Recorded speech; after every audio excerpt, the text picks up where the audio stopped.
अमावास्या के दिन आपका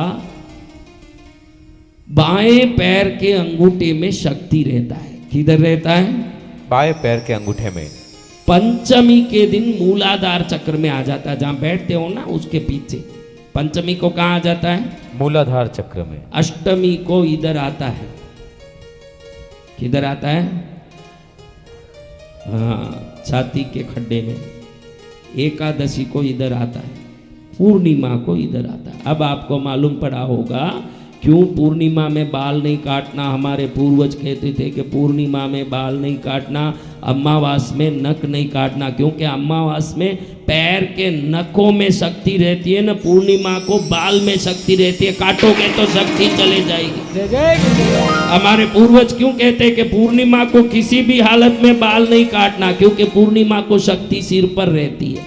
आपकी जो ब्रह्मांडीय ऊर्जा है शरीर की, वो पूर्णिमा के दिन कहाँ रहती है? सिर पर। फिर वापस पंचमी आ गई, यहाँ आ जाएगी, अष्टमी को यहाँ आएगी, एकादशी को यहाँ जाके अगली अमावास्या को इस तरफ के अंगूठे में आ जाएगी, जीमने पैर के अंगूठे में। फिर जीमने पैर के अंगूठे से वापस पंचमी को मूलाधार में आ जाएगी, अष्टमी को छाती पर आ जाएगी, एकादशी को यहाँ आ जाएगी और पूर्णिमा को यहाँ जाएगी। वापस पूर्णिमा से पंचमी को यहाँ आ जाएगी, अष्टमी को यहाँ जाएगी, एकादशी को मूलाधार में। पहले जो पंचमी में मूलाधार में शक्ति थी, उतरते समय वो एकादशी को मूलाधार में आ जाएगी और उतरते समय दूसरे पैर के अंगूठे में शक्ति चले जाएगी। अगर ये शक्ति किस दिन किस जगह रहती है ये मालूम पड़ जाए आपको, उस शक्ति को उस जगह से लेके 1000 काम कर सकते हो जिस दिन आपको मालूम पड़ जाए। जय जय गुरुदेव। ये शक्ति ऐसे चक्कर लगाती है। इसलिए भूल चूक के भी अमावस्या के दिन नख न काटे। क्या ना काटे? देखो भगवान आज कैसे अमावस्या को कहीं न करे, नख ना काटे।